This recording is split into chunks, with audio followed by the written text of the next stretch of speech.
The Letter by Jmortiff. Urbana, Pennsylvania, July 12th, 1874. To my old classmate, Casey Everett, I congratulate you with the highest esteem for your new seat as Professor of Surgery at the University of Pennsylvania. I assume the precious time you spent learning the techniques I demonstrated in our bandaging class proved remunerated in these many years of use on your patients. Blessed be your hands. I received your correspondence this morning, just as I was leaving to the cathedral, in preparation of the seminarians arriving. As I walked the 4 miles to the sanctuary, I ruminated on your request and wondered what might have provoked your inquiry. I know that there was no shortage in curiosity all those years ago when, after graduating, I declined my residencies and pursued a career as a member of the Catholic Church. I remember the great disappointment and affectation my change of course had caused our little group of student brothers, as we called it. I did not seem my tale worth communicating in those years. And yes, I know that I was seen as proficient, and the professor of surgery at the time lamented, saying I was forsaking a propitious pathway for which he had seen in me remarkable potential. The student brothers regarded me much the same, and looked up to me, and I was greatly aggrieved to not fulfill the grand role they had attributed to me all those years we worked arduously at our training and studies. However, our gracious and merciful Lord had other plans for me. To answer the question in your letter of why I had so abruptly left the field, I must tell a story. If you remember, before that turn of events I had taken a small excursion up to Connecticut for leisure, around late autumn, just as the trees were turning. I rode horseback through the countryside. I passed through the countless townships, all with the breath of adventure nourishing my young and hopeful fancies. I was surrounded with a combination of the fuel mort and the bushes clinging to their dissipating green life color for as many days or hours as they could. The maple trees rising ever high into the canopy where scarlet, carnelian, saffron orange, and amber leaves fell and turned auburn onto the damp ground. This projected a sense of whimsy into the air. The fall wind could not seem to decide if it would rather kiss or bite my cheeks, as it just bordered too cold. It was an exceptionally beautiful time. The whimsy I spoke of was much as a trigger to my boyish fantasies, my head filled with fairy tales my mother had read to me by our hearth when I was 5 or 6 years old. It seemed all too possible to get lost and ride into the streets of Elfland or some other place the frayed edges of my mother's books had mentioned. On that particular day, I was traveling northeast, trying to make my way to the township of Buckton, not but 10 miles out of Derby, the largest city nearby. But to my dismay, the sun was setting already. And while I was in the midst of one of these vivid daydreams, my descent into reality was swift and jarring as I traveled over the badly kept roads to find several carrion as a blockade to my pass. I could not tell whether it was the native white-tailed deer, or injured bovine in some farmer's migration, or other poor, small-brained beast. The heap was half a man tall, and reeked of decay and a putrid miasma.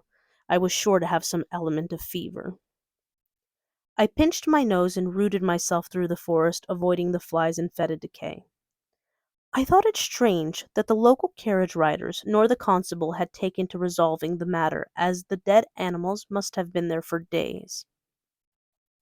I trotted my pony faster, avoiding the horrible buzzing sound. It was 20 minutes or so that I saw an inn on the side of the road, and just in time, as the last light was being pulled down over the horizon. The sign swung on two metal chains off an iron post and said Chalet Gris.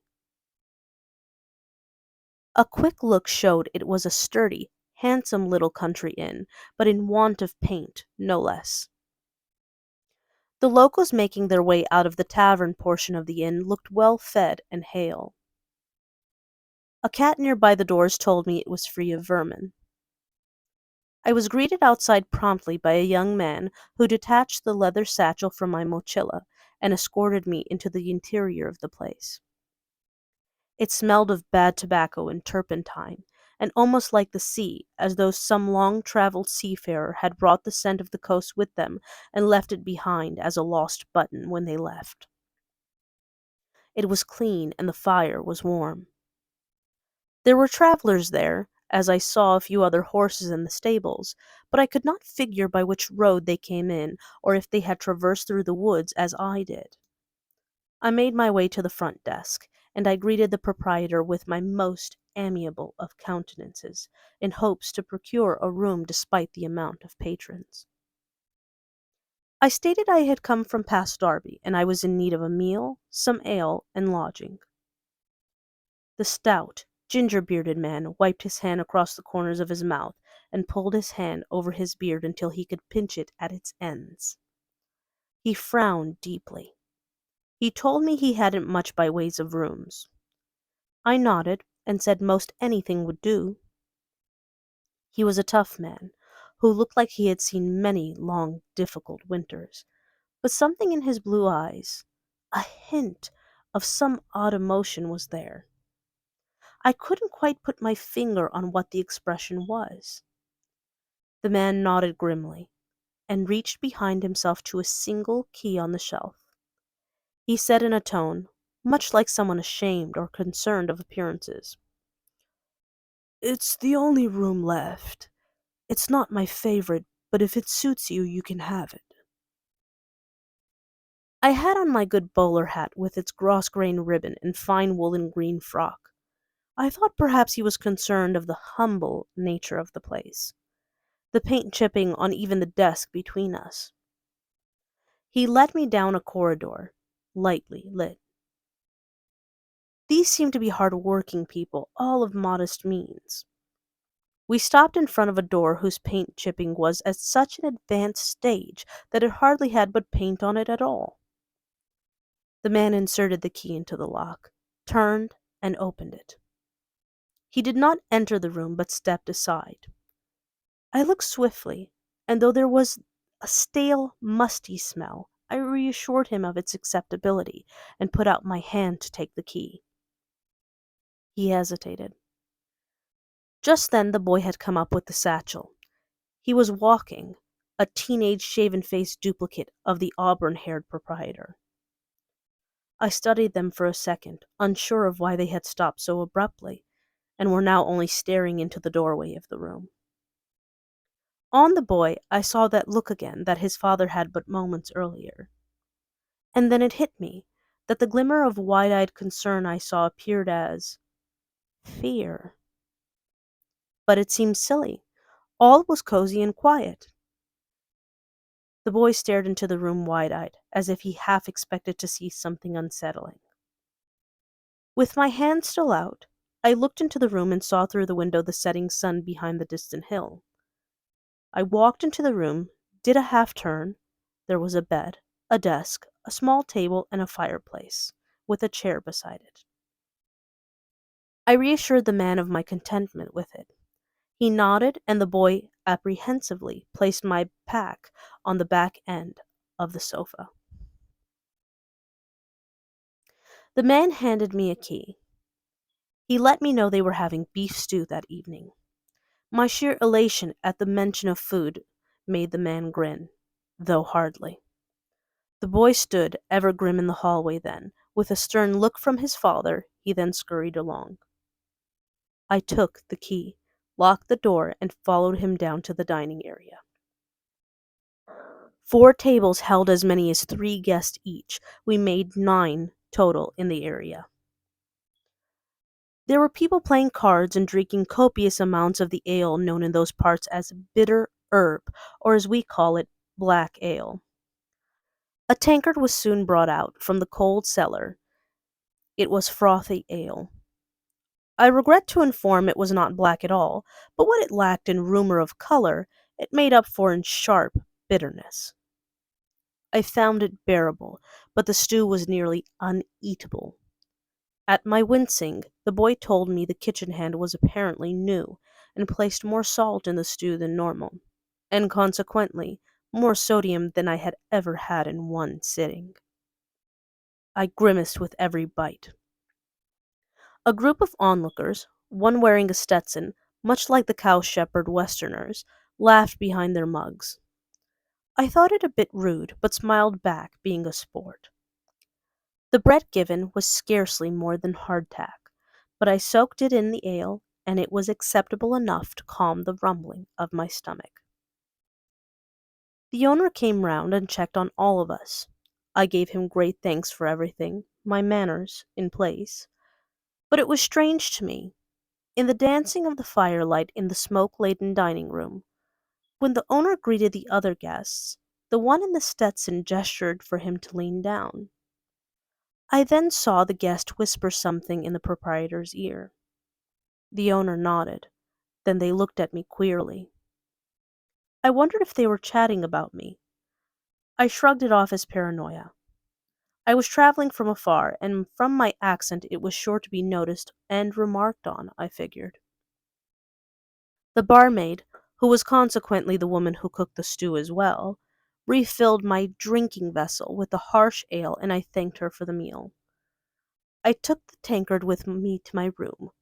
As I left the dining area, I could still see the fire casting shadows through the hall.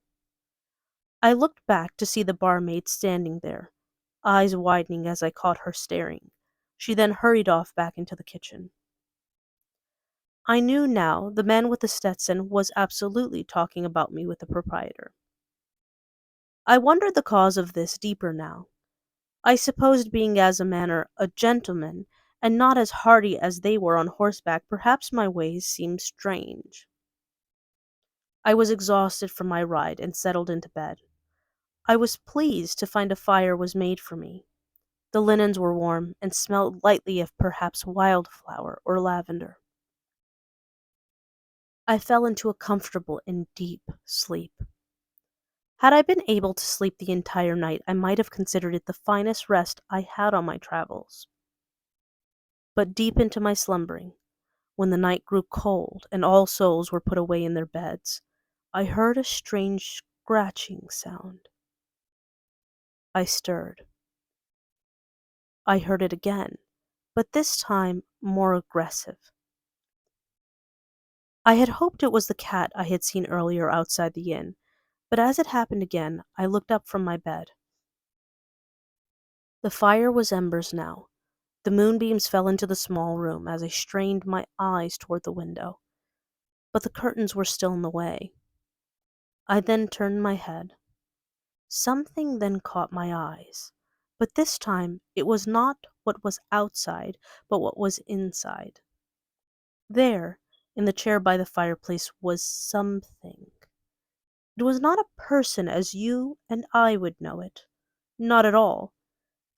It was an outline, much like a faint shadow that can only be understood to be there based on the juxtaposition of colors of objects surrounding it and the darkness of the shadow's edges. I thought it strange. I sat up in my bed. It was then I saw this strange, invert, illuminate shadow rise from the chair. The hair on the back of my neck stood as like the hackles of a frightened dog. A strange sensation overtook my chest, one that I was not accustomed to.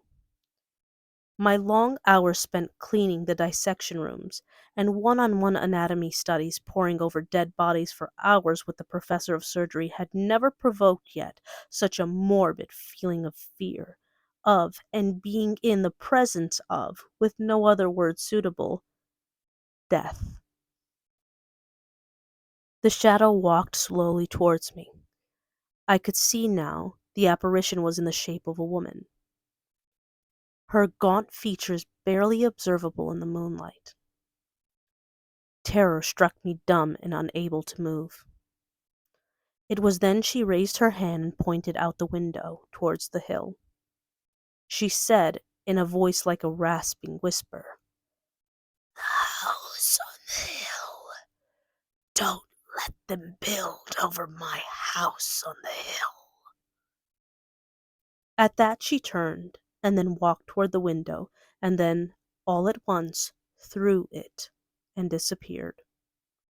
Before I had prompted myself to do so, I was already reaching for the doorknob as I had jumped from my bed, grabbing only my frock and headed down into the dining area, hyperventilating, and in a cold sweat, as though I had come down with consumption. It was dark. I rationalized myself to sit down. Trembling hands. I put a log on the fire and stoked it until it was aflame. After the first hour of staring about me looking for any hint of a shadow, I wrestled with my mind that this was foolishness, and that if the proprietor should see me wasting wood, barefoot, at his fire he should think me a madman. I theorized the high sodium of the beef stew was to blame. I convinced myself it must be this, but still I did not venture back into my room. When the barmaid awoke early and saw me there, she stood frightened, just as I had been when I saw the shadow, but she spoke not, and then recomposed herself and said in a warm tone, "Breakfast for you, then?" I nodded and put another log on the fire. When the sun was rising, the proprietor came in. He seemed exhausted, still curious as to why I was up already at the fire, but it was not a surprised look, it seemed. I studied his and her movements as they whispered together.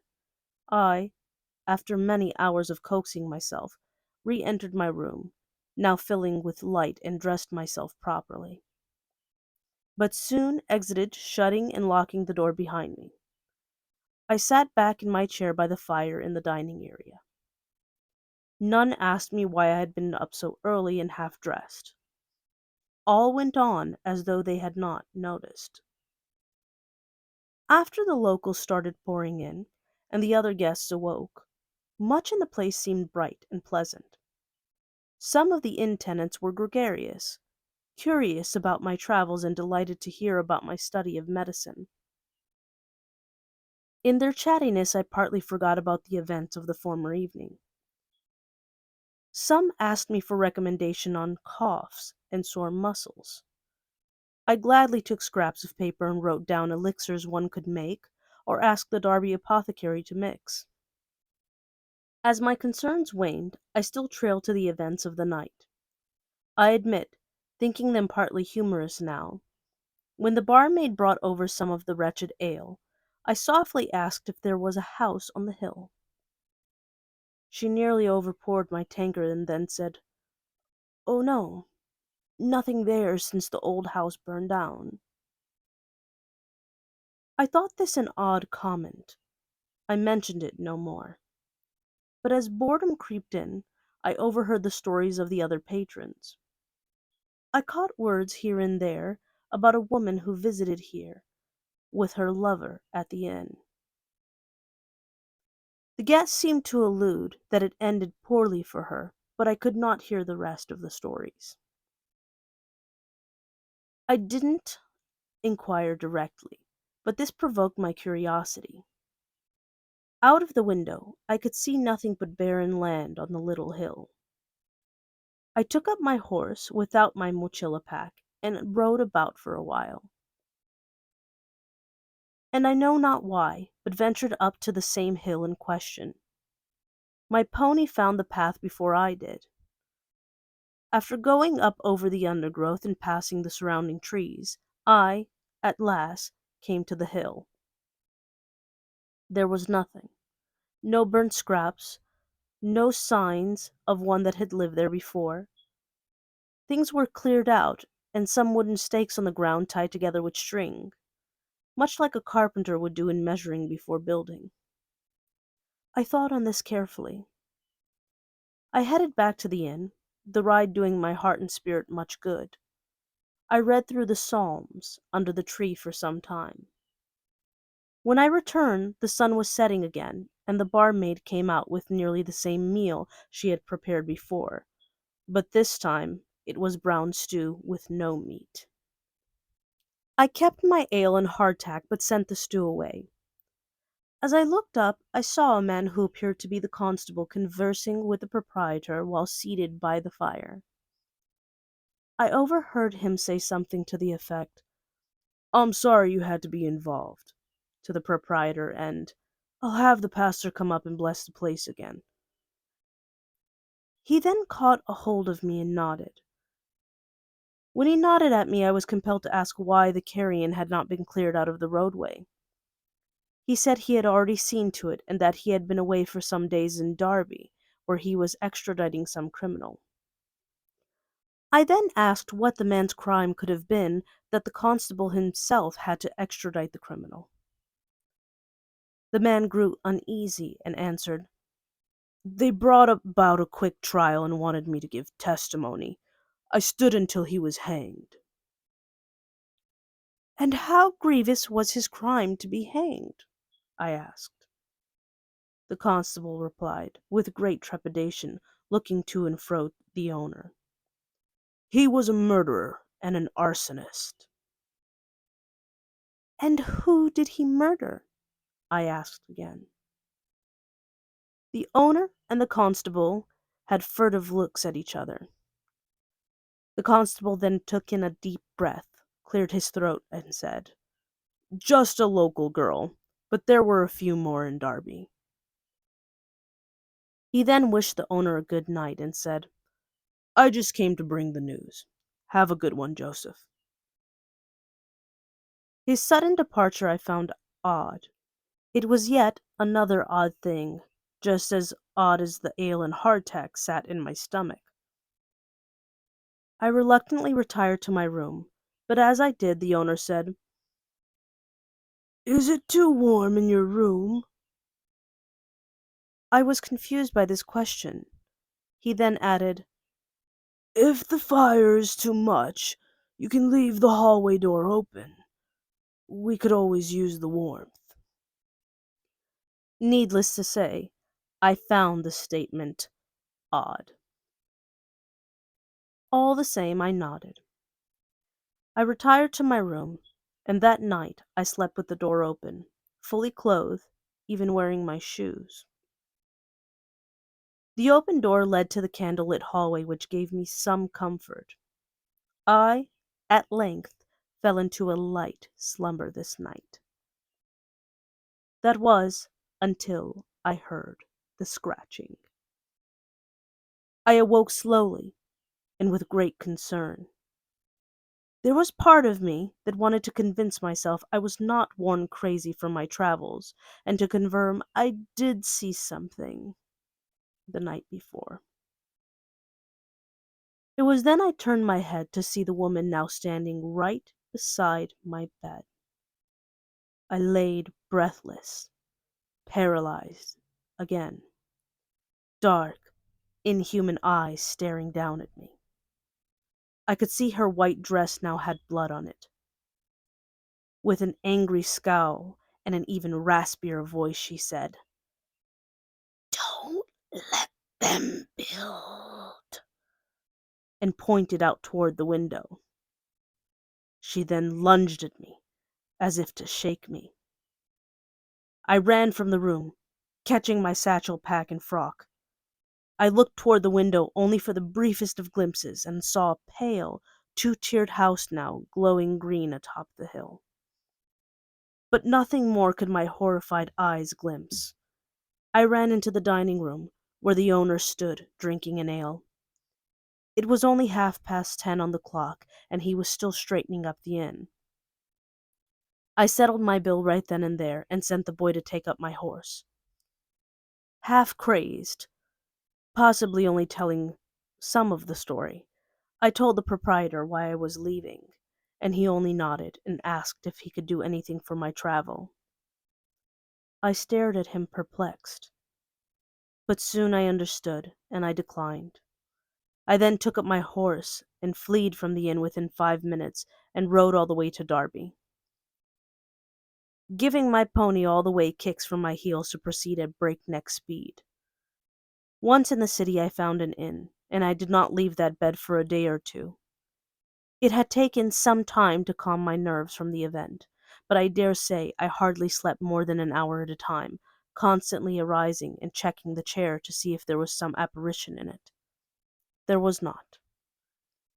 At this time I turned, seeking comfort, to reading my Bible.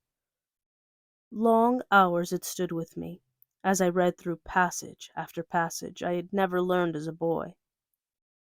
It was then I visited a church where a cardinal rationalized my experience was to show me that there was a spiritual world of more substance beyond what I had seen, and that God had opened my eyes in order that I should seek him out. It was, of course, to rely on a higher power and not my own devices, medical or mental. On my ride home to Pennsylvania, I thought of these things.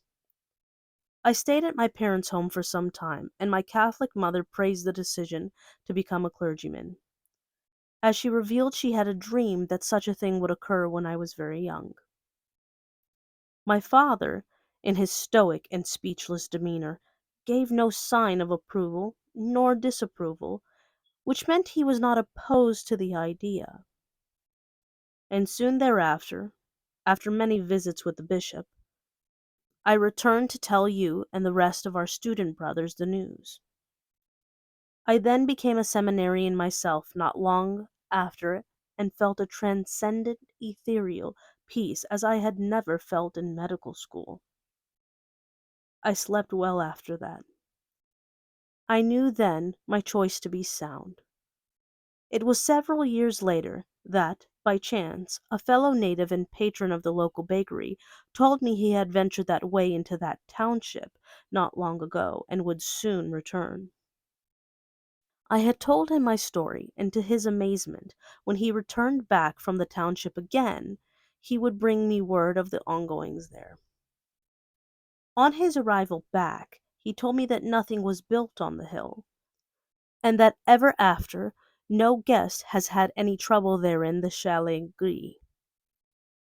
But he said he heard the barmaids, which there are multiple now, whispering about troubles the inn had before they were there in the late summer of the year I took my excursion.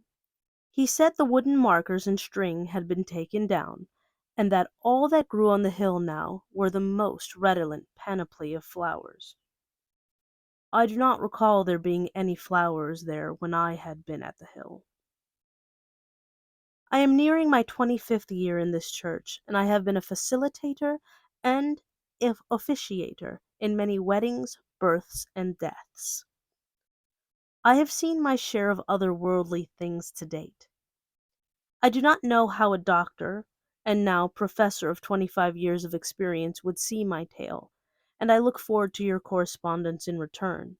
But as of yet, I have never drank black ale again, and sometimes, though it is hard on my conscience to admit, sometimes, on cool autumn nights, if the wind picks up and the branches scratch against my window, I find myself waking up from my sleep in a fit of terror, double checking for any hint of a shadow in the chair that sits next to my fireplace.